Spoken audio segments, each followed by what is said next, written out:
Good evening, everyone. Good evening and welcome. Welcome to this debate on behalf of both slates and my publication, peekskillherald.com. As the moderator, I will be keeping track of time and asking questions of the candidate. The two campaign managers and I have set the parameters for the timing and format of the evening. In addition to questions we've developed at the Herald, I'm incorporating some excellent suggestions submitted by Peekskill residents. We will begin with opening statements of 2 minutes from each candidate. We will conclude with a 1-minute wrap-up statement from each candidate. In between, there will be a round of questions for the mayoral candidates Vivian McKenzie and Connor Green. We will then follow with different questions for each of the council candidates, followed by another set of questions for the mayoral candidates. We will do a final round of questions for the council candidates and then move to closing statements. Each person will have 1 minute when answering a question. A characteristic of a competent leader is the ability to manage time. Tonight is an opportunity for each of the candidates to exhibit such a quality by honoring the agreed-to amounts of time given for answering the questions. This will make the evening move along in a smooth fashion and will also respect the audience and other candidates. Please honor the sound telling you that your time is up. I will give you a 30-second warning before the signal will ring to tell you to stop talking. We're going to start with Vivian McKenzie for the opening statements, 2 minutes, and then we'll move to each of the 8 candidates. So Vivian McKenzie, you're up.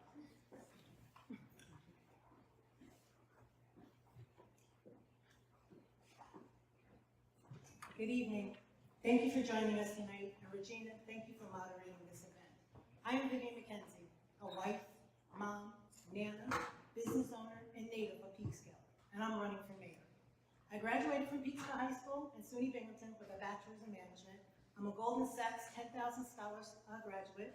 I had a 24-year career in the insurance industry prior to buying and operating Catherine's Tea Room 10.5 years ago. I'm a Business Improvement District member. I sit on the board of the Hudson Valley Chamber of Commerce. I'm a member of Park Street Amy Zion Church, Alpha Kappa Alpha Sorority Incorporated, and the Peekskill NAACP. I have served on the Peekskill City Council since 2013 and have been your deputy mayor since 2019. I am the council liaison to the Industrial Development Agency and the Parks Advisory Board. While on the council, I have helped to appoint the first African-American judge, appoint the first woman judge, appoint the first Latina judge, reformed hiring practices in City Hall, diversified the workforce, hired the first African-American firefighter, reformed the way we manage economic development, helped usher in the largest investment in affordable housing in a generation, moved the city to become a green city, cut our carbon footprint, required developers to incorporate sustainable energy in their plans, work with city staff to incorporate project labor agreements in city developments, and lastly, helped to secure more than $25 million in grants that will transform our city. These are but a few of the things that give me the experience to be your mayor. Peekskill is already making progress, and I want to be your mayor to continue to work and help Peekskill moving forward. I am asking you to vote for me and the slate, the Democratic endorsed slate of Scott, Fernandez, and Douglas. Thank you.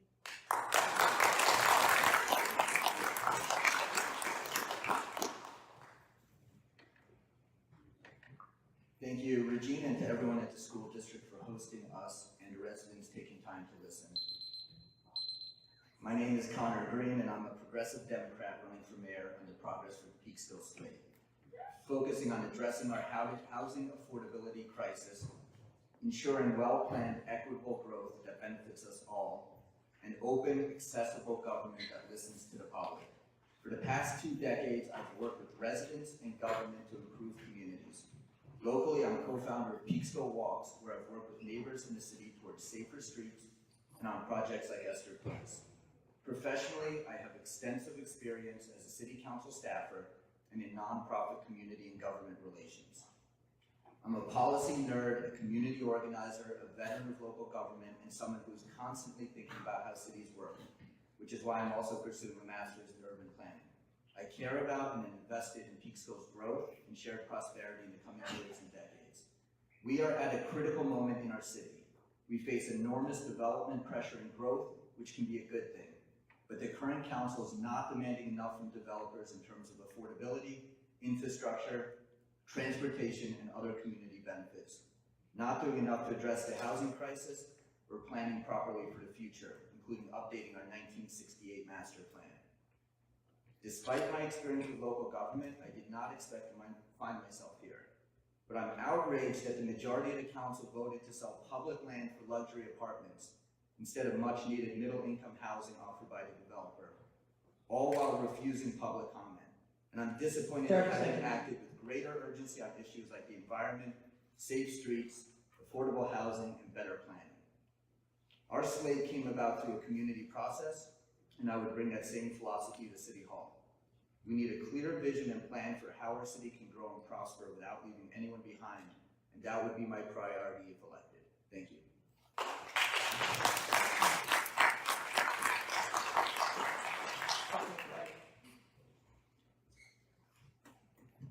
I'm Councilman Dwight Douglas, running for re-election as part of the McKenzie team to help keep moving the city forward. My wife and I moved into Peekskill when we got married, raised our 3 children here, all graduated from Peekskill schools, all have prospered. I served as a teacher and counselor for a number of years before being hired by the city to run affordable housing programs. I served in the Department of Planning and Development for 20 years, 10 of those, the last 10 of those, as the director of the department. I am committed to seeing Peekskill flourish and grow. So many of the projects I had a hand in creating, such as Restaurant Row, the Artist District, the Paramount Performing Arts Center, have all flourished and are a key part of our downtown. Last month's announcement listing projects selected for funding from the $10 million Downtown Revitalization Initiative grant was a historic moment for our city. The projects themselves are transformational. Among others, the long-held dream to connect our beautiful waterfront to our vibrant downtown will now become a reality. This grant does not stand alone. It is a significant component of the over $25 million in grants obtained under the Rainey McKenzie administration.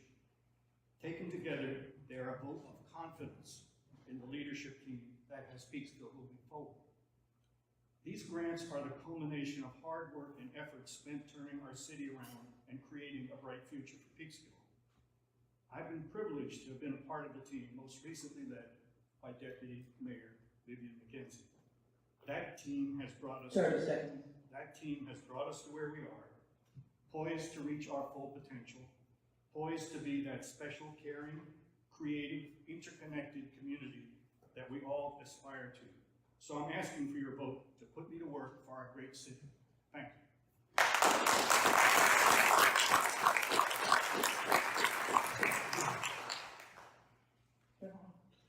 I am Councilor Ramon Fernandez, and thank you everybody for being here this night. Thank you, Regina and Peekskill Hera for conducting this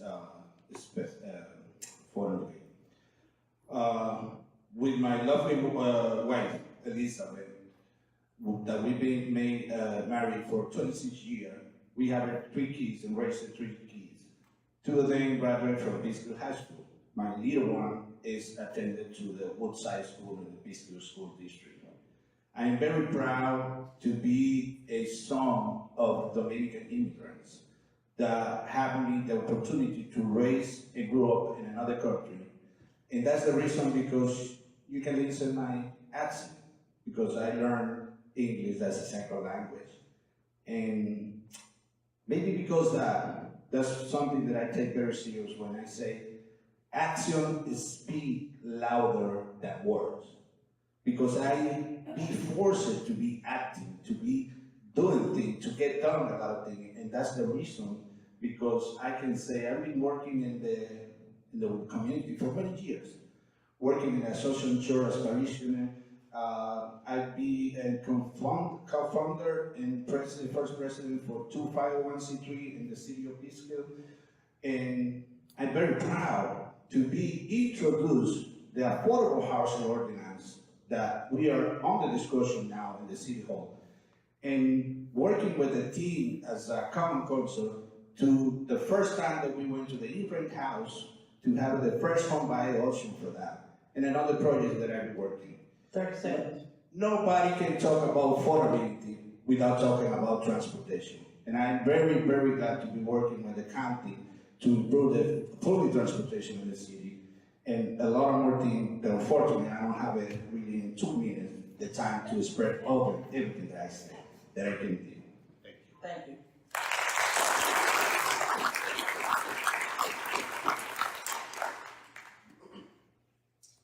Good evening, everyone. My name is Rob Scott, and I'm running for City Council. Peekskill is my home. It's the place where I chose to start a family. It's the place where I chose to start my business. And it's the place where I'm choosing now to run for public office, to be in service of the community. But being in service of the community is nothing new to me. You know, I've been servicing the community with my juice bar for 5 years now. You know, come to think of it, I've actually done a lecture in this exact room about 3 years ago. You know, I remember it was a room packed full of 8th graders going crazy, you know. So you can imagine, room, they going crazy, and I'm on stage working with all these different personalities and energies, and having to calm the room and control the room to communicate a thought, which was fitness nutrition, of course, me being a personal trainer. You know, experience is key. I was a senior advisor for Asha Castleberry for her 17th congressional run. She's currently working for Joe Biden and Kamala Harris administration. So shout out to Asha if she's looking. You know, Peekskill is a special place. 30 seconds. And I believe that anything is possible in this great city. But I can't do it alone. That's why I need your support come June 22nd. You know, vote for the McKenzie team. Let's finish what we started. Let's get it done.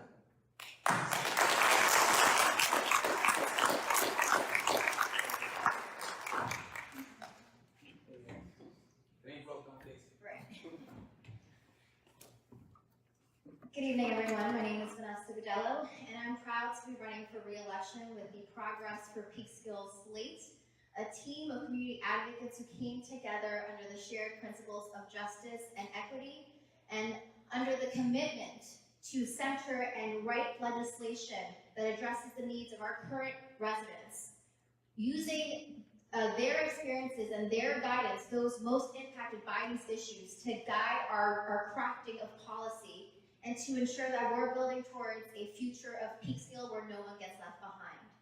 Now, I've lived in Peekskill my whole life, and over the years, I've seen the many ways in which Peekskill has changed. There are some ways in which Peekskill has changed for the better, but there are other ways in which have left detrimental, chilling impacts on the lives of our residents. It's no news to all of us that Peekskill is facing a housing crisis that is impacting tenants and homeowners alike. Peekskill currently has the highest rate of foreclosure, and it has over 60% of its renter population living in housing that it currently cannot afford. This is all while our opponents are claiming that there is enough affordable housing in Peekskill. And last year, our city council voted to sell public land, 30 seconds. land that our tax dollars paid for, to build luxury apartments where majority of the one bedrooms start at $2,700. We need leadership in office that is truly going to represent the needs of our residents and is going to work to deliver results that will make material changes to our lives. We're running on principles such as housing justice, community-centered growth, so that developers are not benefiting from the growth, but that the community just alike will be able to feel those benefits, and to ensure that we have an open and transparent government that is responsive and open to hearing criticism of ours. That is why I hope that you will all vote for the Progress for Peekskill team. Thank you.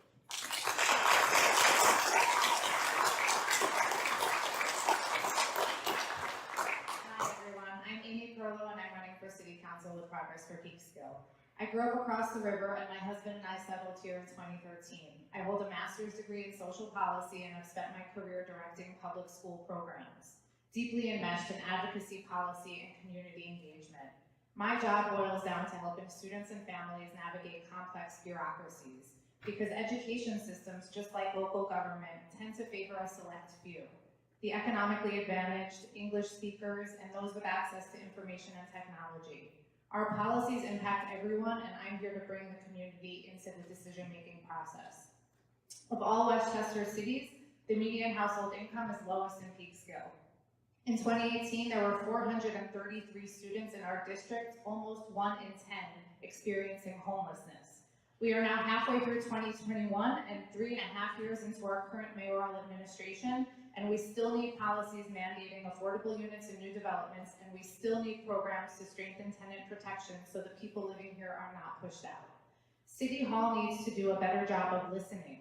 When residents came together last summer to protest the sale of public land for luxury apartments, public comment was shut down. Calls for crosswalks, stop signs, and tree replacement have been left unanswered. It is the city's job to help its residents and communicate in a timely and respectful way. And if conversations don't represent a fair cross-section of the community, it's the city's responsibility to bring people in. We can do this, and I can help. Let's think outside the box, hold meetings with constituents in their own neighborhoods with translation, create a single point of contact at City Hall, and let's get more people, especially young people, to serve as members on our boards and committees to build social capital in our community. Thank you.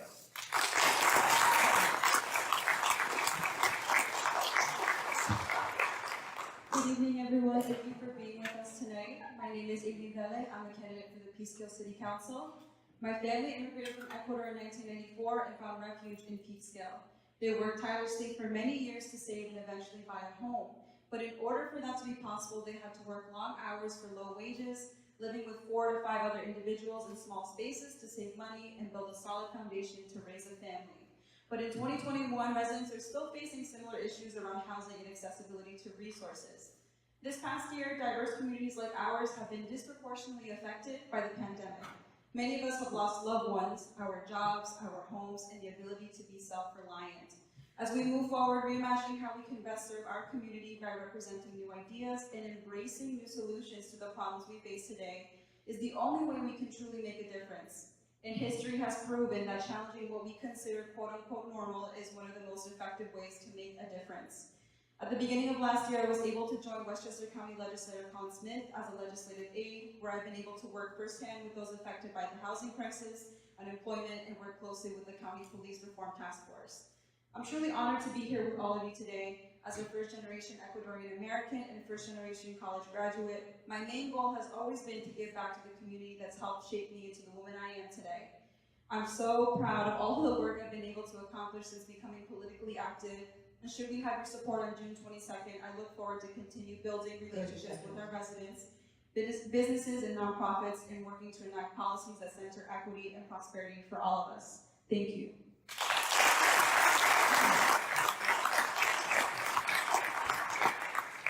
I think there's another microphone up there, and if you just press the button, and you'll get green in a second, and then you can use it that side of the finger. Testing 1, 2.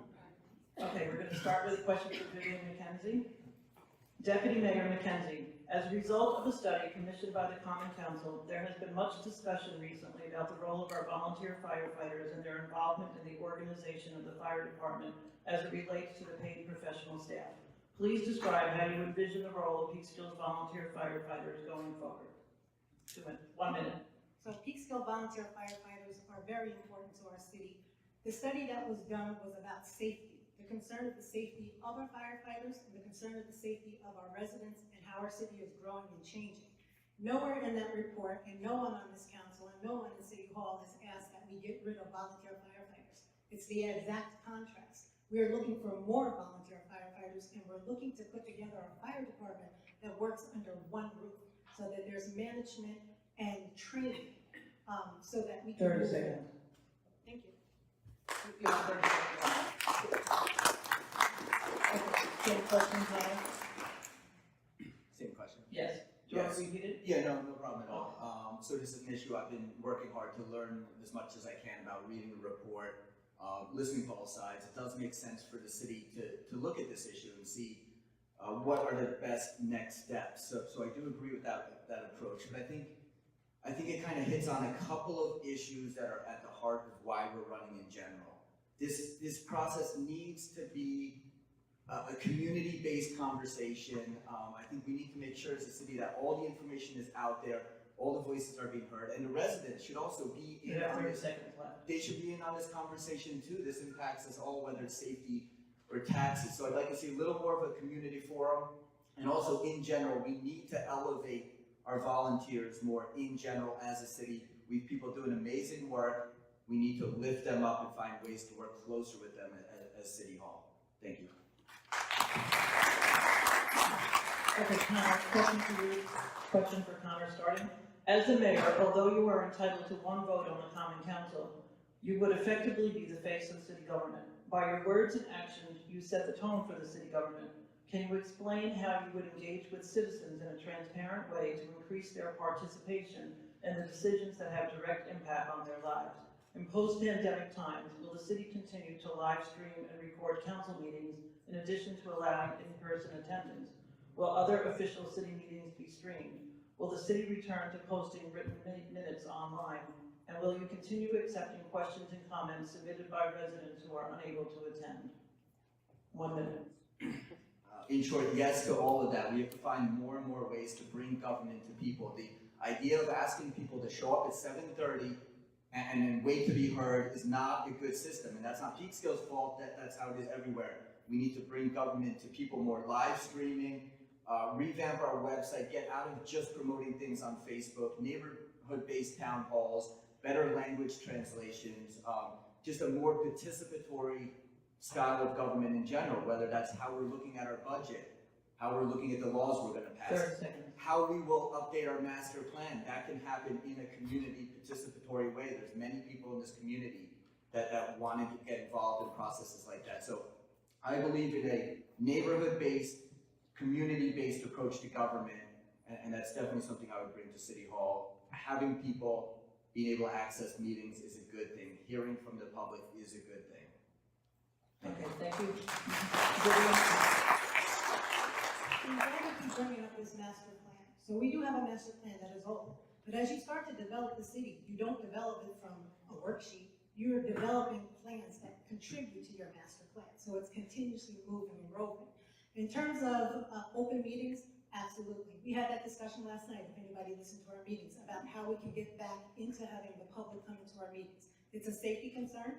We want to go back into meetings before the governor lifts the mandate. So we've been talking about that. The concern is just that. If we go to the firehouse, it's not live streamed. 30 seconds. So you'd have to wait to see it unless we did it on Facebook. People who don't do Facebook wouldn't be able to see it. So we are working diligently. Yes, we want answers, we want questions from the public. We're an open government as we've always been and will continue to be. You can come and ask any question you want, and if you can't find me in the City Hall, you know where to find me. Whether it be on Main Street, walking around, it's open government. Thank you. Okay, we're going to start with questions for the Common Council. 1 minute answer. What is the single biggest issue facing the city of Peekskill in your view? And if elected, what do you plan to do about it? We'll start with White. Thank you, Gina. I believe the biggest single issue is our kids.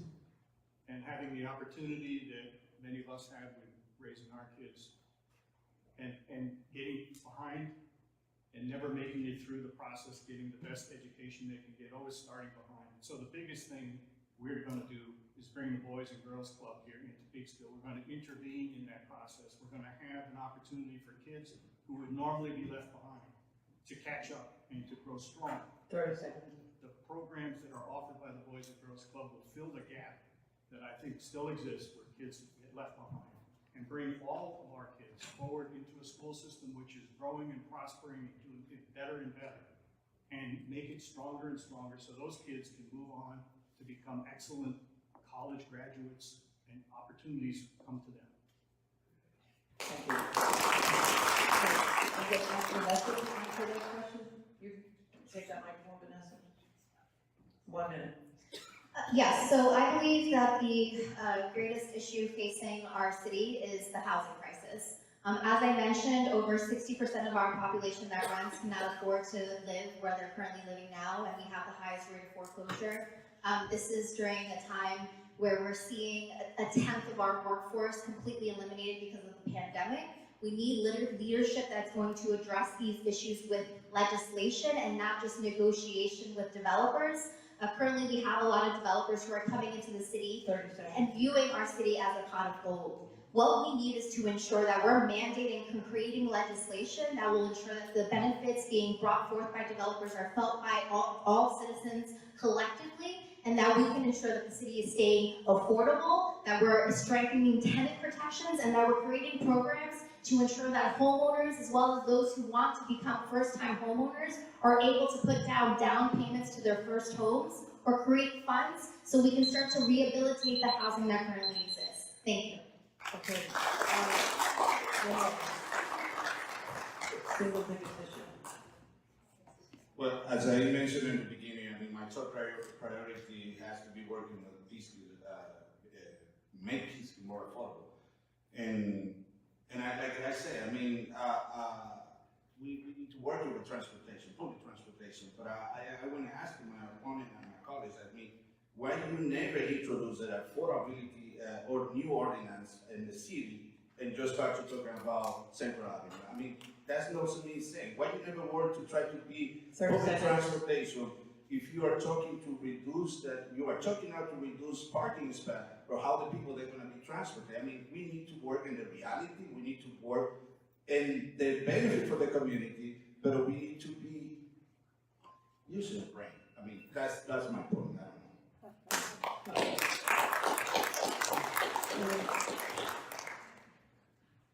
I would say that the biggest issue facing Peekskill is that our development is leaving the community behind. I think that development is really important. We are pro-development for sure, but we have not made any demands of developers to date. There is a proposal right now in place for 10% affordable, but it's too little and it's too late. In the past, all we've heard is we will request developers include affordable, we will request developers make their buildings environmentally sound.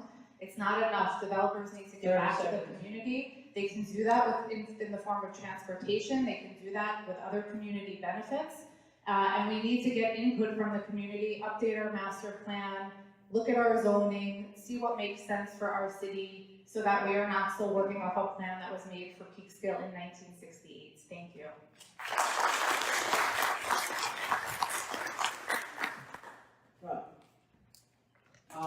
I would say, Peekskill is a very diverse city. So it all depends on who you're asking, the other day in the store, I had someone come in and she gave a heart-wrenching story about her experiences with a police officer in the city and how she felt that she was violated. Doing what I do for a living, I come in contact with everyone in the city. So, to say what is the most pressing issue, that's tough, and I like to be respectful to everyone's voice in the city.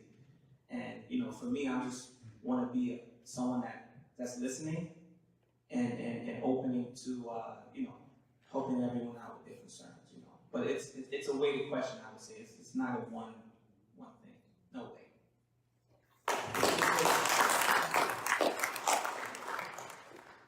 I would also like to see reallocation of funds into different departments and making sure that we're giving our youth, we talk a lot about our youth, but in order to make sure that they have a successful pathway to a brighter future, we need to be giving them the resources that they need to get there. And so we need to look at funding, where's the money going, to what departments, and how can we better allocate that money so that everyone is getting their fair share and making sure that we're really just giving quality of life to everybody. Whether it's youth, whether it's elderly, everyone can benefit from it, making sure we have the really good resources available and making sure that people know where to go to get those resources.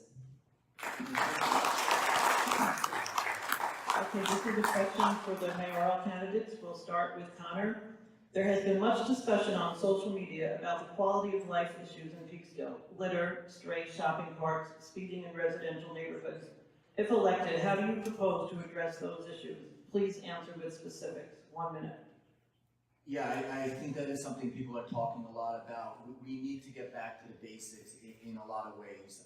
We need to find ways to better support DPW and give them the tools they need to take care of our parks. They're working really, really hard, but people do notice when when areas downtown or in our parks aren't maintained as well as they should be. So, you know, I think we need to look at increased funding that might happen through legalized marijuana and how that could benefit our community. And we 30 seconds. and we can be creative. So one idea with that would be a downtown supplemental sanitation service that would create jobs for people who've been harmed by the war on drugs, create entry-level careers, and also benefit our downtown, help the business. The speeding, traffic, the reckless driving is something that needs to be addressed. Residents have brought this to City Hall's attention, and nothing has been done. That is an area we need to absolutely focus on. Thank you. Okay, same question, Vivian? In the terms of our police chief, I would say everybody has seen the speed monitors on streets where we've gotten calls to say that there's an issue. So that has been monitored and looked at. There's been tragic things that have happened, but our police department has worked to take care of that. In terms of city services, that's exactly why you need a balanced budget and why you need balanced housing and tax base in your city, so that you can provide the services that you need, so that you can have more garbage pickup, more DPW, so they can, more code enforcement to make sure that everybody's doing what they're doing with owning homes. 30 But that seconds. stuff is not free. And if you don't balance your budget and bring in affordable housing, market rate housing, middle income housing, commercial business, jobs where people can work here, then you never get to that point. So that's what this team is working to do. We want to bring people here to make sure our city runs, and we need to make sure it's done in a balanced and effective way. Thank you. Getting a law on the books requiring developers to set aside a certain percentage of units for affordable housing has been a council agenda item for nearly a year, but it has not yet been enacted. What is your position on this subject, especially in the context of several large proposed projects that have not gone through the planning process yet, such as Railroad Avenue, Howard Broad, and Central Avenue? Sorry, Vivian. So as Councilman Fernandez said, we have put this on the table, and he brought this to the table way before people got the flair of affordable housing. When we look at it, the report that came out, Rose Noonan brought her report, and she's the expert. We just looked at it in the last council meeting. And in there, it gives a 10%. She based that 10% on the fact that Peekskill has the lowest rents and the lowest house sales within the county. I would say the median. So it's very difficult to get landlords or developers to go above that 10%. That 10% has worked through other municipalities as the right number. Doesn't mean that we can't look at other things, but I can tell you that when we look at affordable housing, we're not looking at just one type of affordable housing. We need to make sure that we're looking at a spectrum so that we are addressing those people who make $60,000 to $90,000 that affordable housing that we just looked at does not address. It addressed low-income housing and addressed somebody who makes up to $57,000 if we use the AMI. Does not address people over 60,000. Okay, So first of all, mandatory inclusionary zoning is only one small tool to get us towards a reasonable housing landscape. We need to look at least 20%. Other cities are doing that. Chicago, for example, small cities as well are doing that. So we need to demand more of developers. Now, if we look at our zoning codes and do things like reduce the amount of parking we make them build, then the cost of construction comes down, there's more room for affordability. I heard from one developer right now who said he built the amount of parking he did because it was mandated and he would have built less if needed. Emergency Tenant Protection Act. 19 municipalities in Westchester have adopted this. Peekskill has not. For whatever reason, I don't know, that needs to be a priority. And then we need to create new affordable housing on underutilized city lots. We can do what other towns are doing, partner with nonprofits, and not just chip away 10% at a time. If we want to build for people making 60 to 90, we have a chance to do that on Central Avenue. We pass that up. Finally, it goes back to our codes. We're building a one-story drive-through bank on Broad across from the 9-story building. That's a missed opportunity to create more housing. okay, thank you. Thank you. Okay, question for Council Dwight. This is going to be answered by everybody. On April 30th, Governor Cuomo signed a law legalizing marijuana in New York State. Individual communities can prohibit dispensaries and consumption lounges by passing their own opt-out laws prior to January 1, 2022. Should Peekskill allow these businesses or prevent them, and why? We'll start with you, Dwight. Thank you. Yes, I'm in favor of us opting in. I actually don't know if we have to do anything, we'd automatically be in, but I would not like to opt out. I think if we opted out, the dispensaries would move out of town, someplace nearby, and whatever activities took place, and then whatever benefits from those activities, and whatever income came from those would benefits of the municipality outside our borders. So I'm in favor of bringing it into the city of Peekskill for the tax revenues, to make sure that we are also following the other portions of this, 30 seconds. where the folks that have been incarcerated through smoking marijuana or carrying or possessing marijuana are immediately taken out of any prisons and stuff like that. My wife and I have worked in prisons for years, and there's many people in there that don't belong there, and anybody who has gotten in trouble because of marijuana should be out. Thank you.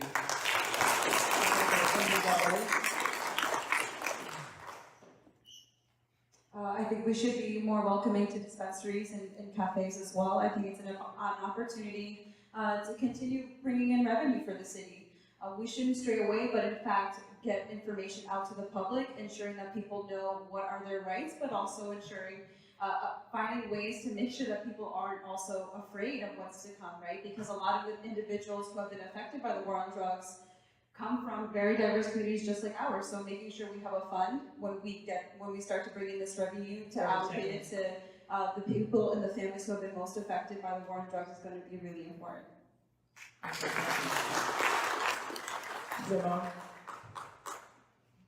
Yes, I am in favor to approve the dispensary and even to take advantage of the new revenue in the city. I don't want to see that we say no and then what they're going to happen in Cortland or whatever town around, and they're going to come in and smoke over here. I mean, it doesn't make sense. We need the money, and I think we need to work on that. By the way, I didn't know that Chicago is the most city. I mean, it's different, but in that particular thing that you say about 30 seconds. working with the Jews, I am very proud to be working with the Latino Cultural Group from the high school, the Hispanic Community Corps, and teaching to the community that the trash doesn't walk by itself. La basura no camina sola. It's to try to educate to people to put in the trash in the right place, in the garbage can. So. Yeah, so I absolutely support not opting out for the reasons that many of the others on this dais have said. I'll add that for those who don't know, it's already legal right now to smoke marijuana any place you can smoke cigarettes. It's already legal to grow marijuana here in Peekskill now. So, you know, I think education for the community is the key part. The city put out a survey a week or two ago. It was 2 questions. You enter your email, you can resubmit your answer 100 times.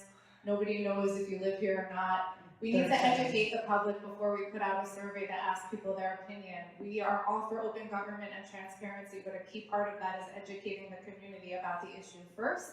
So I think that should be done. I think we should let people understand that marijuana is already legal, and it is absolutely a no-brainer to take part in this and get some of the revenue and undue harms from the war on drugs. Thank you. Well, I would say for me, the most exciting thing about this new legislation that's being passed or has been passed is that people are coming home. You know, lives have been like ruined, you know, because of this, issue. And you know, for me, I mean, that's the thing that I'm most excited about. You know, opting in. I mean, yeah, we're gonna opt in because it's revenue. You know, if I'm going to be honest, you know, as a dad, 30 seconds. you know, I'm not looking forward to my daughter or my son one day saying, you know, it's just a little weed, Dad, you know. But yeah, no, we definitely got to opt in. But I'm mostly excited about, you know, people having an opportunity to have a second chance at life. Yes.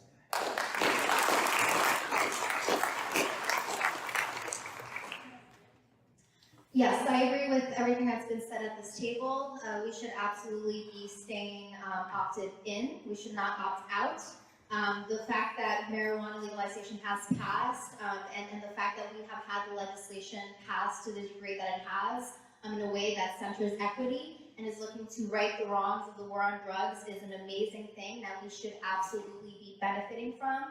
Peekskill is a community that has been hurt by the war on drugs. There are so many community members who have been put away, who have lost their housing, lost their children, have been deported, all for selling weed a drug or a plant, I should say, that so many people across the country, white people who are now making millions and billions of dollars from selling. So not only do I want to make sure that we as a city are up to date, I want to make sure that we're prioritizing these licenses to those in our community that have been put away and have been wronged. They should be benefiting from these, from the millions of dollars that are being brought in, and we should make sure that we're creating funding to ensure that we're righting those wrongs. Okay, thank you. Okay, this is a question for Dwight Douglas and Vanessa. The Climate Smart Communities program encourages local governments to commit to an act on climate change by passing a 10-point resolution. In addition, a municipality must go beyond the pledge by completing and documenting a suite of actions that mitigate and adapt to climate change at the local level. Local governments can receive financial and technical support from New York State agencies for taking action to mitigate and adapt to climate change. Do you support Peekskill's participation in NYSERDA's Climate Smart Communities program? Why or why not? And if yes, how will Peekskill get enrolled? Dwight? Very much so, yes. I think it's hard to believe that there's some parts of the country that don't believe that climate change needs to be addressed. I'm part of the County Planning Commission. We have started to look at master planning forward to 2037, I think it is, 33. And every time we look at everything, it's what is the impact of climate change? What are we going to do about it? How are we going to harden our utilities? How are we going to design so that we do not suffer from rising sea levels and other aspects of it? So this is a big moment for us. Peekskill is a small fish in this big pond in terms of dealing with climate change, but we must do everything we can do to ensure that we're in full compliance, that we follow through, that we are fully engaged in making sure that we deal with climate change.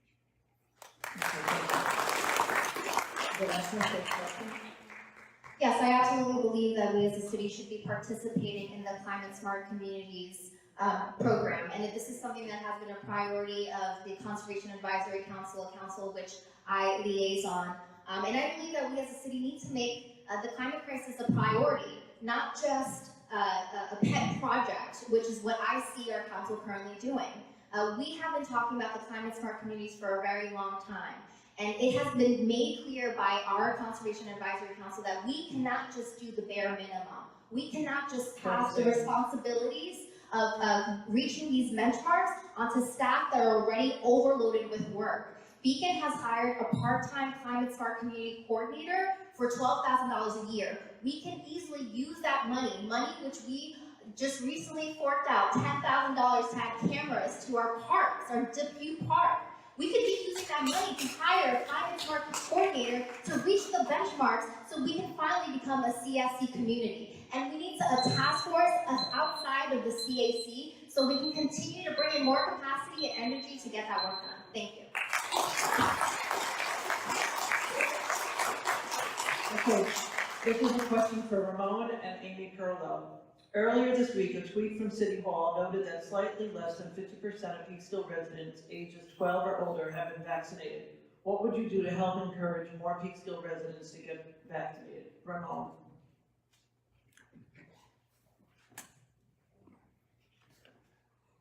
Similar like I've been working in enterprise for the vaccination, for the census, for the different activity in the city in the past. I've been working now to promote it. I mean, we have a conversation with some department for this county, the health department, even from Assumption Church, to be open all the great full space they have it to 30 seconds.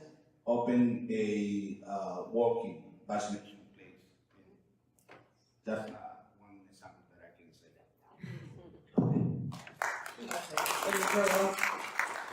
Yes, so I serve as an executive committee member of our NAACP branch, and the NAACP has been doing amazing work with encouraging community members to get vaccinated. I would follow their lead. I would do what they're doing, which is to bring experts who are members of the community of color or any other community that we're serving to talk to people about the vaccine, to demystify it, so that people are no longer afraid. I've sat through some of those meetings myself, and I've seen people come into them, adults, I've seen adults come into those meetings saying there's no 30 way, seconds. there's no way I will get vaccinated. I absolutely don't trust it. I've seen them talk to a community member that they trust, and I've seen them walk out being either open-minded or in favor of getting the vaccine. So I would elevate the work that our other community organizations are doing around getting people vaccinated. I think we need to work more closely with the experts already doing this work. Great, thank you. This is a question for Rob Scott and Amy Valet. Many Peekskill residents have noted that there are dozens of vacant retail spaces in the city, while even more are being built as part of mixed-use developments. As a common council member, how would you use your position to create a climate that's business-friendly and encourage companies, both large and small, to make Peekskill their home? 1 minute. Yeah, I mean, I would say that definitely is marketing. You know, I definitely would work with the bid on that. And just, you know, educate people on the different opportunities that are here in the city of Peekskill. As far as the different grants that may be available, because, you know, even I remember during the DRI, when that was going on, you know, my neighbor didn't even know that it was happening, you know? And he's a longtime Peekskill resident. So I would just say, yeah, just you know, working with the local agencies, and just making sure that businesses are aware of the different opportunities here, as far as grants are concerned. Okay, thank you. Part of our platform has definitely centered creating more pedestrian-friendly spaces. One thing that I would really like to see is for that to happen, just like Esther Street that was run by Connor Green, and he has done an incredible job, and it's a space that people utilize. I think one thing we can do is create those spaces throughout the town and different parts of the city. So we have different businesses in different parts. We have someone on Washington Street for the North Division Street. Being able to have spaces for people to sit after they go enjoy themselves at a restaurant or any business is going to be key in order to keep people coming back to the city and feeling like they can spend a day here and invest their money in the city. Thank you. Okay, thank you. Okay, we're gonna move back to Connor and Vivian. This will be for Vivian first. While the city of Peekskill has commissioned a number of neighborhood or district planning studies over the last 20 years, the last time the city updated its overall comprehensive plan was so long ago it's not even available in digital form. If you were re-elected, do you plan to fully update the plan, and by what timeline? Would you dedicate specific staff resources to do this work, or hire an outside firm to create it? I think that would be for planning, we would have to look at that.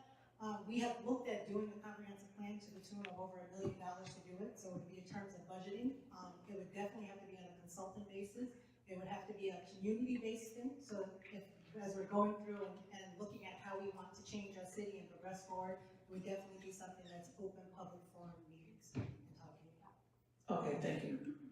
Connor? Yeah, this is the one sort of big ticket item that I'm proposing. I'm very cognizant of the budget and of those constraints, but our surrounding towns have updated theirs in recent years. This leads to the investment and the expanding of the tax base and creating new jobs that we've all talked about, that we all need. Yorktown, Cortland, they're moving ahead on these plans, and Yorktown is working to compete with Peekskill directly now with what they're doing with their former malls and things like that. I don't believe that we need just high-end apartments to build a prosperous city, and that goes back to better planning, better use of the land we have. It would be a multi-year process. It would require grants. It would require input from the community. It would require our tremendous staff in the planning department, and it would also require consultants to do it right. It is expensive. It's an investment, but it's something that we have to do as a city. Thank you. Okay, this is for Vanessa, Amy Valet, and Connor. We'll start with Vanessa. What is the biggest thing that differentiates you from the Democratic slate endorsed by the city's Democratic Party? Thank you. I believe that our team understands the reality of the hardships that Peekskill is currently facing, and we are a team that's committed to a policy-driven agenda, an agenda that wants to be that we want to craft with the guidance of the people of Peekskill that are facing these issues. and we have the political will to get it done. The one thing I've learned about being in office for the last 3.5 years is that I can have all the great ideas in the world, but if I don't have the team willing to do the work and get it done, it's not going to happen.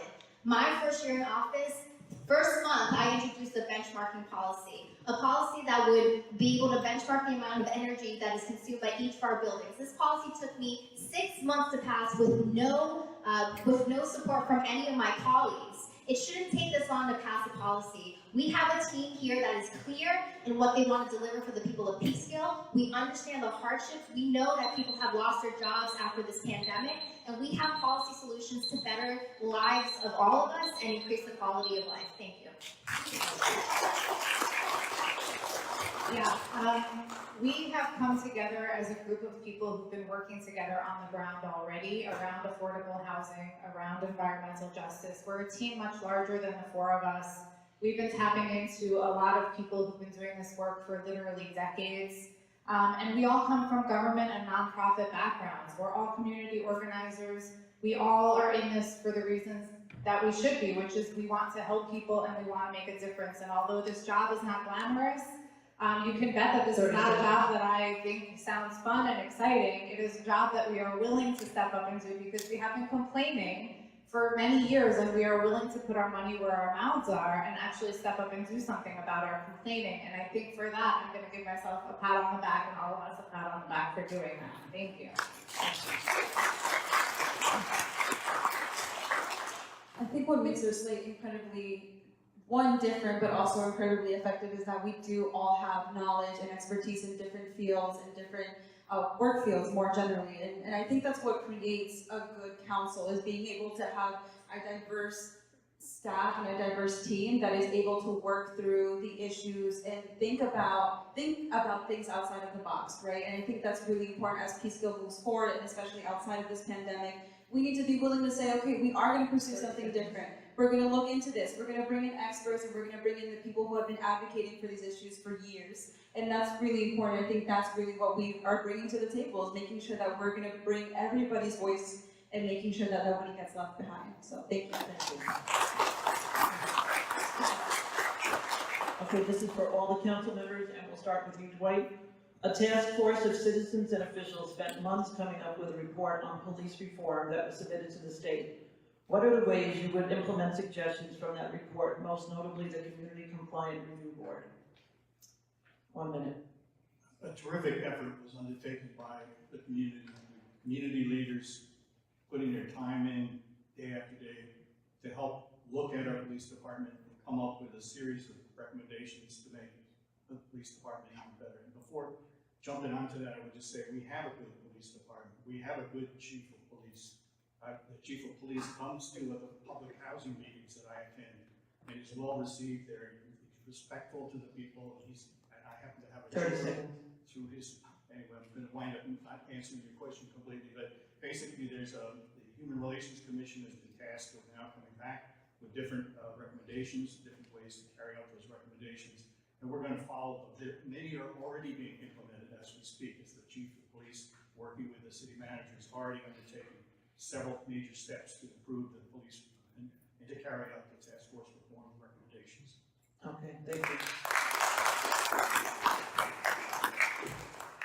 Well, as the liaison between the police and this common council, I have on the honor the big part for the task Peekskill police task reform, and we did the job with the entire community with the participation. There was a lot of town hall. There was a lot of opinion. Every single recommendation it was approved for that task force. Every single recommendation was approved for the common council and sent it to the state. And we are working now for the implementation. And the review board is one of the main issues that hopefully that we're going to see very soon working in the city. Thank you. As far as the task force goes, I mean, mental health is something that we don't, I guess, take into consideration. You know, the importance of the mind. You know, in my store, I have written on my beam, reality is a reflection of thought. And, one of the recommendations that really stuck out to me was, making sure that the officers have help.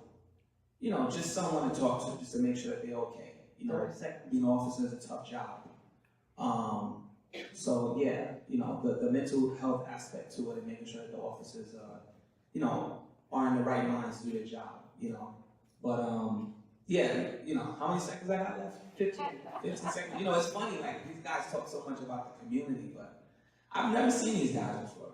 Just to say, I've never seen them. And I'm on Main Street, I've been there 5 years. Never. It's something. Okay. No, Vanessa? So could you please repeat the question? Sure. A task force of citizens and officials spent months coming up with a report on police reform that was submitted to the state. What are the ways you would implement suggestions from that report, most notably the Community Compliant Review Board? Yes, thank you.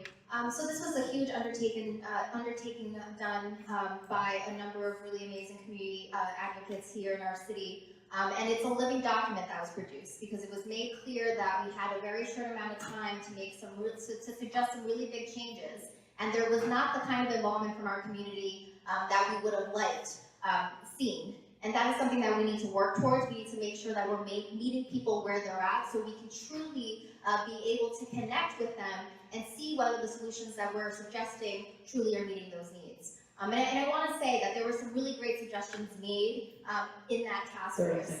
But it's been months since that report has been published, and no action has been taken.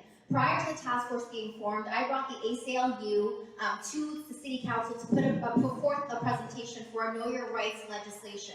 This would provide a business card for officers to give to anyone they interact with in order to increase accountability and transparency. We have legislation drafted, ready to go, and we have chosen not to act on this legislation, nor have we acted on anything in that report. We need leadership that is going to take these suggestions seriously and are going to move on these solutions so we can truly get the results we want. Thank you.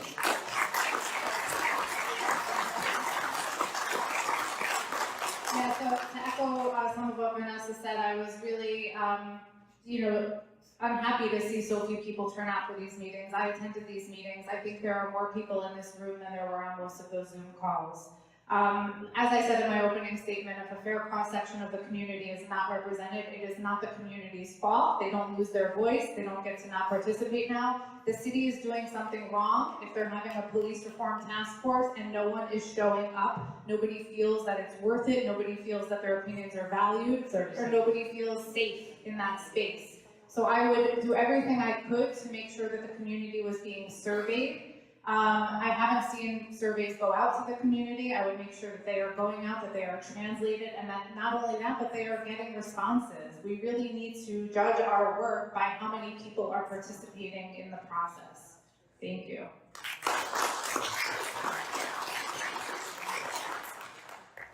So I think we need to have a proper plan to how to move forward after we've had this task force. I had mentioned in the beginning that I was lucky enough to be able to be part of the countywide task force or reimagining task force, and part of what I learned there was being able to make sure that we have the right leadership to continue forward and make sure we implement the steps that we've committed to and finding a way to do that. And so the first thing that we should do is really make a plan for how we're going to do that. What is the next step to do that, and when are we going to do it? Having deadlines and making sure that that is 30 seconds. That is our primary focus is going to be really important. We talk about creating a healthy space and mental health and just mental health awareness more generally, but that starts as well with leadership. If the leadership is not providing a safe and proper way to communicate with their residents and the people who are willing to step up to give their opinion, we're not going to be able to bring in as many people as we want to because people simply don't feel safe to do that. Thank you. Thank you.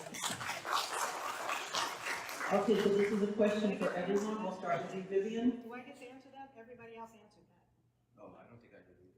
You did. All of your council people did. Okay, go ahead. No, about the police. About the police reform. Oh yeah, I don't think I did yet either. Sorry. First of all, I can't let people sit here and talk about the people that were on that task force. We initiated a task force and picked dynamic people within our city. People who live here, people who are consultants, qualified people, people from across the board, and they came in and they worked diligently and hard. They came up with ideas. There were meetings on and on and on, and people had every opportunity to come to these meetings by Zoom in your home, or they could come out to meetings. So there's no excuse. The stuff that came out of that has gone into this task force, it has gone into a report. We have given this to the 30 HR, seconds. Human Relations, so that people will now have opportunity to come to more meetings to talk about those suggestions. Some of them have been implemented, some of them have not been implemented yet, but you will have an open opportunity to discuss all of these things that are there. Listen to what's out there, don't listen to the hype, because people don't tell you the truth.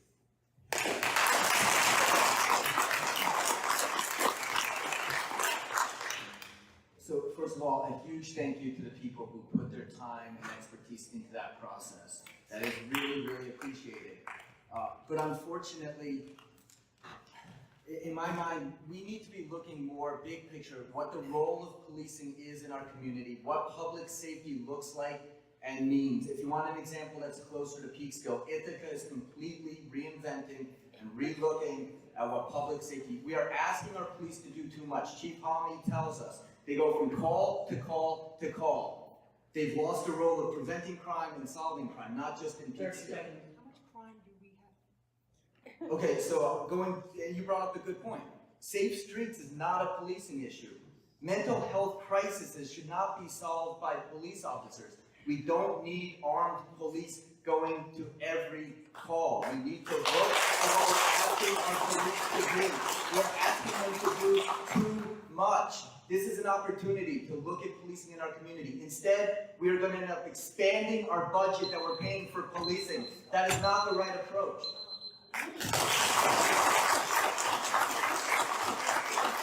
Okay, this leads to the next question of the role of community policing. Would you want to start with that, Vivian, in favor of community policing? So to go back to what Connor said, our police department works. It's here. Do we need change? We absolutely do need some change. However, we're not facing some of the things that other communities are facing, and thank God that we're not. But community policing will help us not get to that situation. We have officers that may need training, abundance of training, absolutely. We have a police chief who is doing his job. We have community. We have people that are out. We need more police officers on bicycles in our downtown, interacting. We need the police officers as they do in our 30 schools seconds. and talking with our children. We need to make a relationship with our police officers that we have already. And our budget is not going anywhere. And instead of having a social worker on every shift, how about we hire a social work company that's right here in our city that can be called for incidents when they're needed versus taking away police officers. Our city is growing. We need officers. We need mental health. You're right. I agree. When you go to an incident, you need to have somebody there that can diffuse it. That may not be an officer, that would be a social worker. But you don't have to have one on every shift. You can have a consultant right here in town. Okay, thank you. I would definitely like to see a more community-based policing approach. We don't see officers on bikes quite enough. That's a great way for them to be more on the ground in the community. I have a huge amount of respect for Chief Halmy. I've worked with him closely over the years. But we can't pretend that we have not had incidents here in Peekskill. How many people are aware that we paid out over $100,000 on a settlement for a police brutality incident that took place a couple of years ago? We have an officer under investigation, under indictment right now for horrific accusations.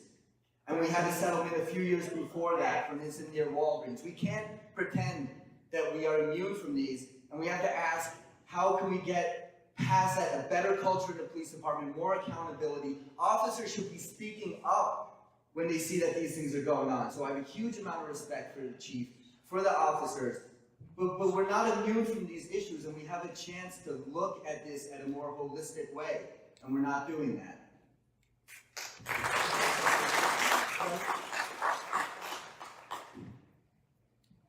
I guess a holistic way would be to do what the police reform task force was doing.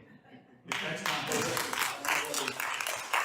When you put everybody out there that has particular expertise in different fields of policing and meet together and come up with a whole series of recommendations, that seems like a holistic approach to looking at what we could do with our police department. I am not in favor of defunding the police. I think there's a foolishness about some of the ideas that people come up with about We have very good police department that can be made better. 30 seconds. That's the situation we're in. We have a diverse police department. If you go back 10 years and look at the makeup by race and gender, you will find, and ethnicity, you'll find tremendous progress has been made to bring our police department to mirror the community in which they serve. Now we take that progress, we take the ideas that we have from the task force, and we make the policing better. And nobody I've heard of said something about increasing the budget. I don't. That's the recommendations are for increased I spending. think Yeah, that's what the task force said. Okay, time. Ramon? I think, Colonel, you live in Peekskill almost like a 3 year, no? So, if you see the change in the police department, like my colleague just mentioned it, I mean, it's huge. Do we need to do more? Yes. As a liaison, I've been working directly enforcing because we need more female in the high rankers. And that's something that we need to see. In the 80s, we had an African-American chief. He was not chief, he was commissioner. Now we need to see who's coming behind to be the next chief in the future year. So, in the common council, I've been forcing and working to be more diversity police, more community police, but sometimes you need to know something. And I think you mentioned something about the fire department and let it know to the entire community. There is something to say liability. Not everything that you can say in public, because the city can pay a lot of money for say something. So you have to know that in many conversations that we have, we are working to have a better and more community police in the city. Thank you. Community policing.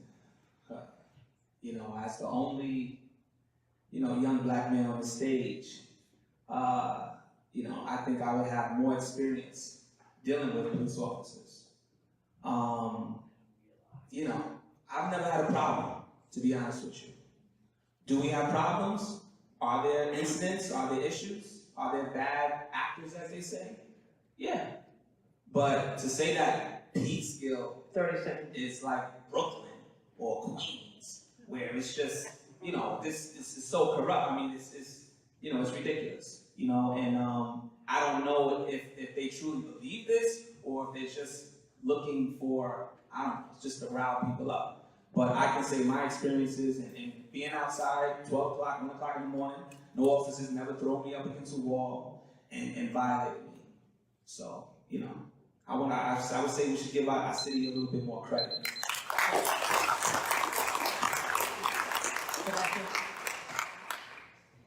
We should not be waiting for a black man to be murdered in broad daylight to take action.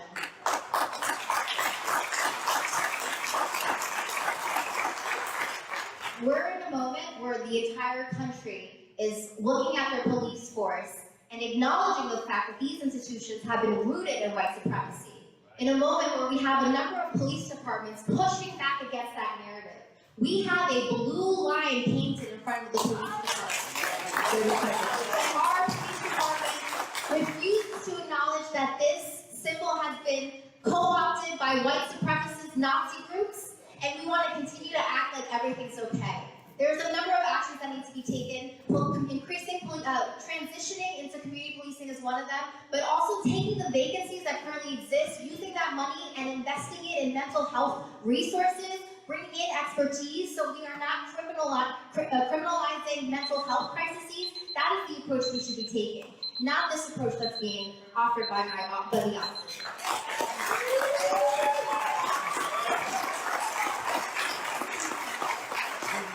I'll start by saying there's been a lot of debate lately over whether our city manager lives in Peekskill as he's supposed to, and I would like to know, do any of our police officers live in Peekskill, and are they mandated to? Because I think they should have to live in Peekskill if we're talking about community policing.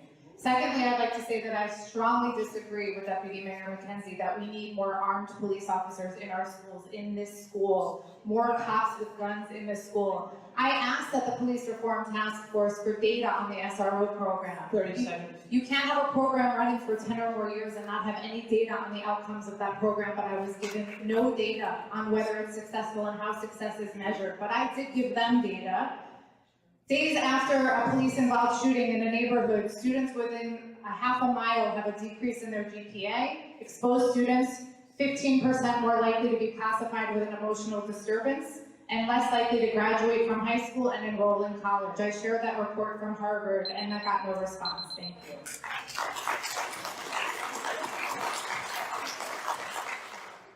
I just want to say thank you to my colleagues who have been able to reiterate a lot of what we have been talking about, to people on the doors, to the people that we want to support and that we want to eventually, hopefully with your support as well, represent. A lot of this is really around prevention, right? Vanessa said it best. We cannot wait until somebody else dies for us to make the next step, right? Everything is about prevention, and mental health is one of the ways that we can be able to do that. We should not be sending out people to take care of somebody who needs a mental health expert to be there on the scene. 30 seconds. And we also need to make sure that we're going to demilitarize the police here in Peekskill. There was talks about having a tank as well. That is a huge issue. The people in our city should not be afraid to be walking around on the street or thinking that our city is capable of even having materials like that. So I think a lot of this really has to be centered around prevention, and that's why I also mentioned being able to reallocate resources into other departments that are going to continue bringing resources to our youth, making sure that everyone is feeling safe and not going into a direction where we would consider them headed in the wrong direction. Thank you. Okay, thank you. Okay, so this is a question for all the council people. We'll start with you, Amy Valet. Name one personal strength that helps qualify you to be a Peekskill Common Council member, and one weakness that voters should be aware of when they go to the polls. I think a lot of people would think kindness is a strength and a weakness. It can be both. But honestly, in the time that I've been involved politically, I have seen kindness as the greatest and most important key to being able to be involved in a community. We talk about bringing in new voices, being able to have these conversations and being able to have difficult conversations around these issues. But the only way we're going to be able to do that is by having leadership that isn't going to be condescending to people who have different ideas, who want to see something new, who want to see something different. In order to do that, we need to be able to have open conversation. I'm really happy that I was able to also bring in new district leaders on the Peekskill Democratic City Committee, and that was something that I was really proud of. We can continue to do the same thing in City Hall, bringing in new voices and making sure that nobody's getting left behind. Okay, thank you. And we'll get a new voice for that question. Michael. One personal strength that would qualify you or continue to qualify you, and one weakness that voters should be aware of. I guess kindness. Basically, I think of myself as a kind person. I like helping people. I've worked all my career serving people. I've worked in setting up the Section 8 program so that people would be able to afford to live here. I've worked on tons of housing programs. I've worked on all kinds of things, and all of it has to root in the feeling that I have to be a servant, I have to be kind to people. When we set up the Section 8 program in the Department of Planning and Development, we determined to treat everybody the same. 30 seconds. I'm not going to talk about a weakness, I guess it's not, but to treat everybody the same, treat everybody with respect. That's all about kindness, and I would share that. I think that maybe the one area I'm hitting is sometimes I get a little frustrated, and we have misinformation flopping around. For instance, the team, we have a study that says 10% affordable can work for housing programs, and 20% doesn't. So the team opposing us is still saying they got a 20%. We just had a study showing it didn't work. So my frustration can sometimes get up, and that's a weakness. Okay, thank you.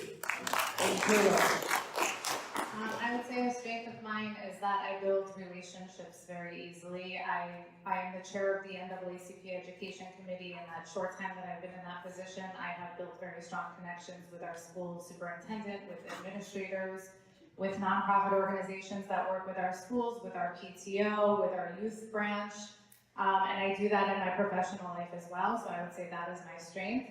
My weakness maybe is that I will not tell you all that you can have my phone number and my email and that you can have offline conversations with me whenever you have a question, because I would prefer that those questions and concerns be voiced in a public space with transparency. So I'm not going to be the person who is on the phone late at night giving you my number and getting your texts. Okay, thank you. Ramon. Well, as a Christian, that's my faith. It's sometimes very hard to don't to show the people what I did, what I say, when you heard that your left right doesn't know what you're doing with your hand right, I mean, for me it means a lot, but now in this position I have to let you know what I did. I mean, I've been working with the entire community, try to be a bridge, engage the community with the school 30 district, seconds. with the young people, I mean, to diversity. I mean, to be working with Sandy Wall and Sandy Gallo, bring $1 million grant to improve the DPU park, to give $1 to expand to the family beyond the park. I mean, and take it 3 years to be there. I mean, I don't brag because I waited for 3 years, but I as a team making, team working, and I like to be as to have the same thing in the city. I mean, we are a diversity city. We need to work with everybody together. Thank you.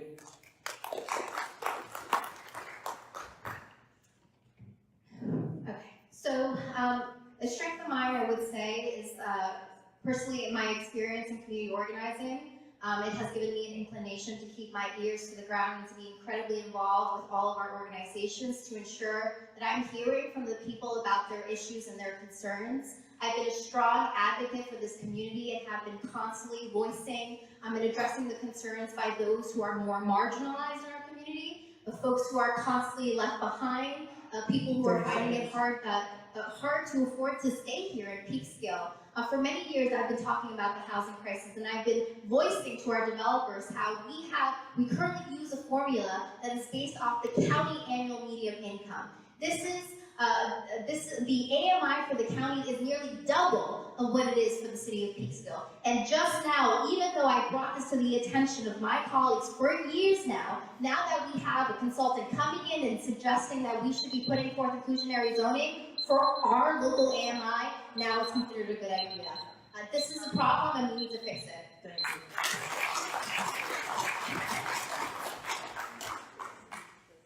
I would say for me, it's experience. I've lived a lot of lives.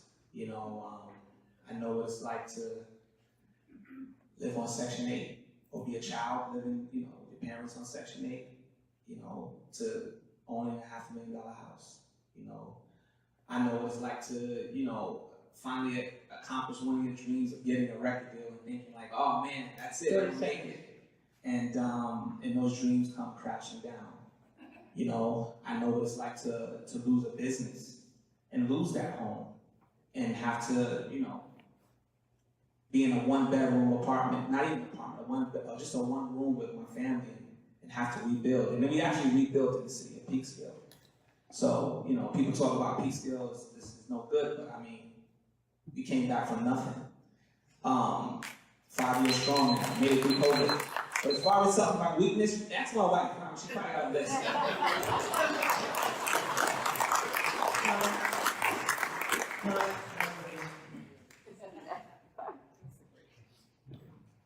So I think the strength I would bring is, like I said, my curiosity around policy. I'm the kind of person that sits at home reading all of these old plans that you referred to, the old Pew Park Master Plan and all of those. I love diving into the nuts and bolts of municipal government, how City Hall works, all those things, learning about new issues also. So I will put in the time, the effort needed to make sure that I always know these issues inside and out. And then something, I don't necessarily say it's something I do bad, but being in this role, listening, hearing where people are coming from, meeting them halfway, having empathy for their experience, especially talking to hundreds and hundreds of people on the doors in neighborhoods across the city. Just trying to recognize that everyone has a different experience, and government has to sort of work for everyone. So I think those would be the two. Thank you. Vivian? I would say my strongest trait is being truthful and bringing the truth to the table. We're talking about the AMI. If you look at the numbers, if we use the $57,000 at Peekskill AMI at 100%, the difference in the rent for 4 people in a 2-bedroom, and if you use the 45% of the county AMI, is $3. $1,425 for Peekskill AMI $1,428 for the Westchester County. 30 seconds. So let's be truthful.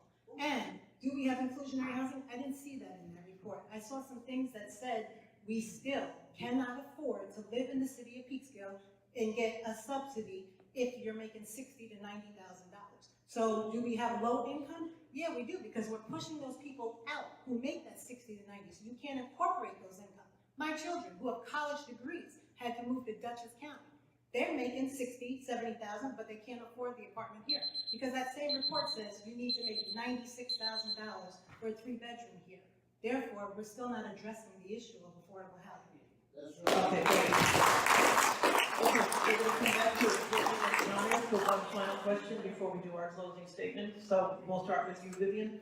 If you lose the primary, do you promise to support your current Democratic opponent in the general election? I'm a Democrat to the core, so I will support Thank you, Johnny. So I am extremely proud that I received the endorsement of the Working Families Party. This is a party that most Democrats apply for their endorsement. Several people up on the stage also applied for it. And part of their process is that they ask you to run on their line. I will live up to that commitment. Many other Democrats in this area have gotten the WFP endorsement. It reflects that our platform is amplifying the issues that they have worked on for years and years around housing and elevating lives. So look, there are 7,200 registered Democrats in Peekskill.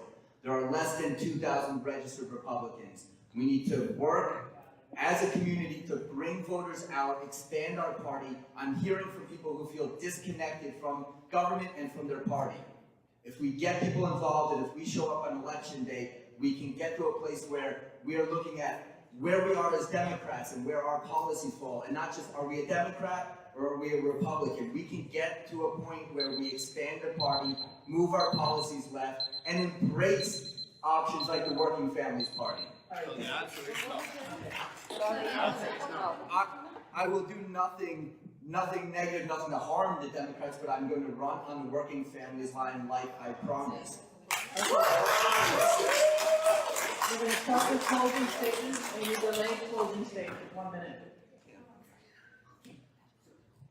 I just want to say thank you to everybody for being here today. This is how we make democracy work, by challenging individuals, by making sure that people participate, by providing people the information that's necessary to make the right decisions for themselves. Whether that's to support us, to support the other team, what we're willing to do is make sure that we're listening to every single individual and engaging with all people in the city, regardless if they are registered to vote, if they are not, if they are undocumented, if they are 30 documented. seconds. It is necessary that we bring in all voices regardless of their status, and that is what we are here willing to do, and I am incredibly proud to run with individuals who share that vision and who want that for the city. So thank you to all of you for being here today, and I hope to see you on June 22nd. Thank you.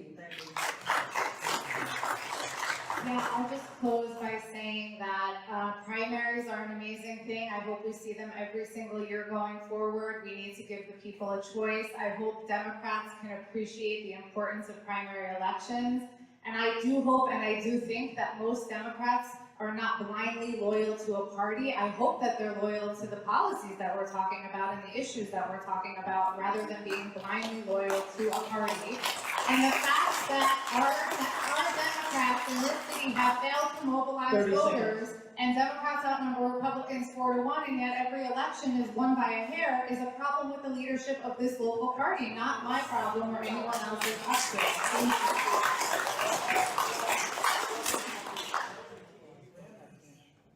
We are in a critical moment here in Peekskill, and we have the opportunity to build a future for the city that does not leave anyone behind and that meets our residents where they're at. So we're building a long-term plan that truly is addressing the needs of our community.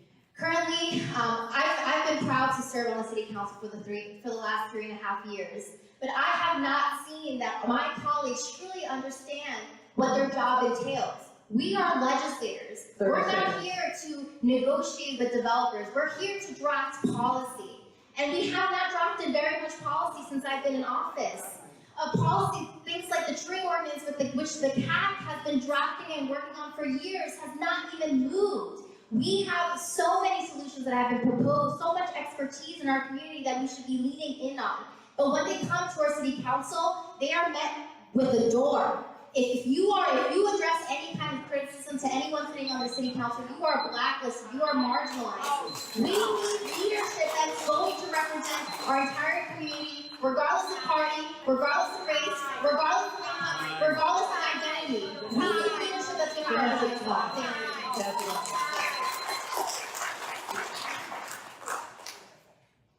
Go ahead. Well, I didn't really draft a closing remark because I wasn't sure how tonight was gonna go.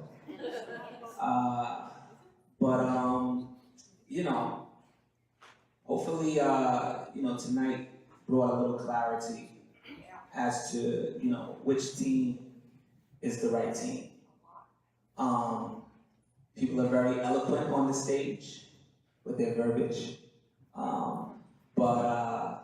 30 We're seconds. talking about the culture of the city, I am the culture of the city.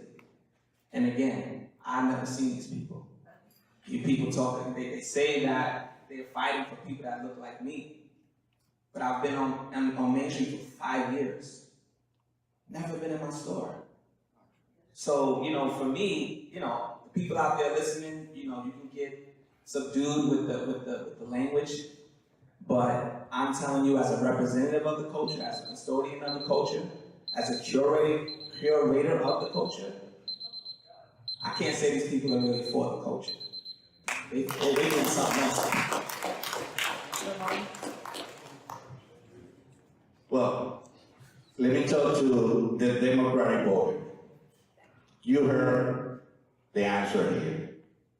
4 years ago, in the NAACP Democratic debate, I was sitting here with now county legislator Colin Smith and my colleague Vanessa Gudelo.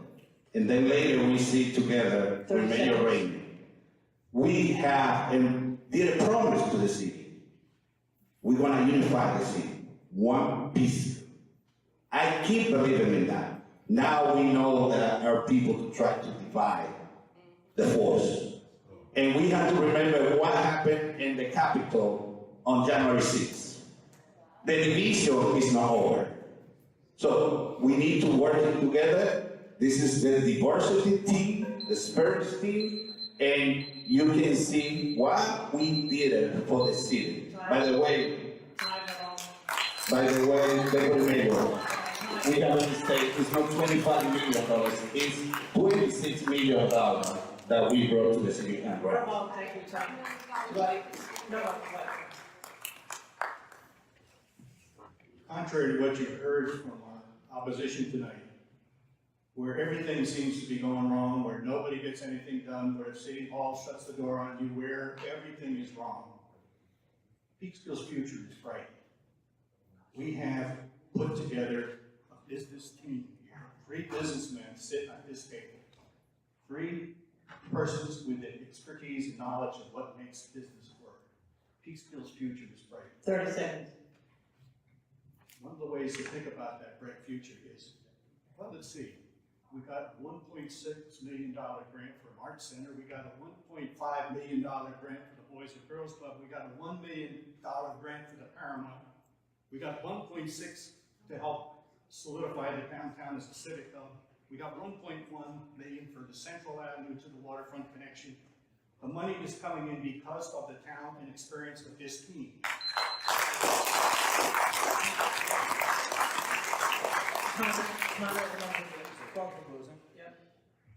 Yeah, so a huge thank you to everyone that made this dialogue possible. I think this is showing that primaries are good. We are here, we are motivated, we're talking about the issues.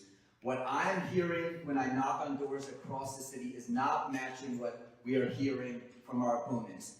Okay, people are scared and angry about the future of their housing. They're worried about being displaced. They are mad that there's 180 units going up above their neighborhood with no affordability in this. And they do feel like City Hall is not listening to them, or that they're just disengaged from local government.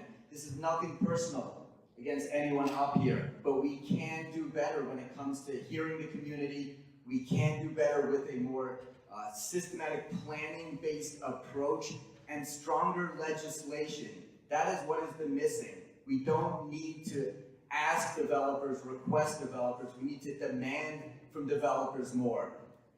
Things like transportation, we have thought about this. There are ways that we can plan for the future of our city, and I will close by saying, I do agree. Peekskill is an amazing place, and our future is bright, but we need a new approach to make sure no one is left behind from that bright future. Thank you.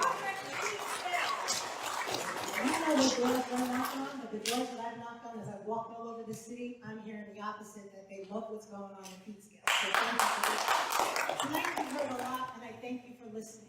But now you have a decision to make. Before you make that decision, I want you to know that I and the slate that I represent are interested and invested in our city. This slate doesn't say we're going to bring affordable housing, because we've done it. We don't say we're going to secure money for our Boys and Girls Club, because we've done it. We don't say we're going to attract new business and new jobs, because we've done it. This is an important primary, and the results will determine the direction our city takes.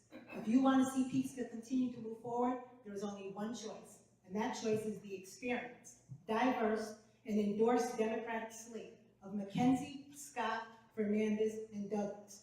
We're doing the job now and ask for your vote so that we can continue to do the job and move Peekskill forward for all of you.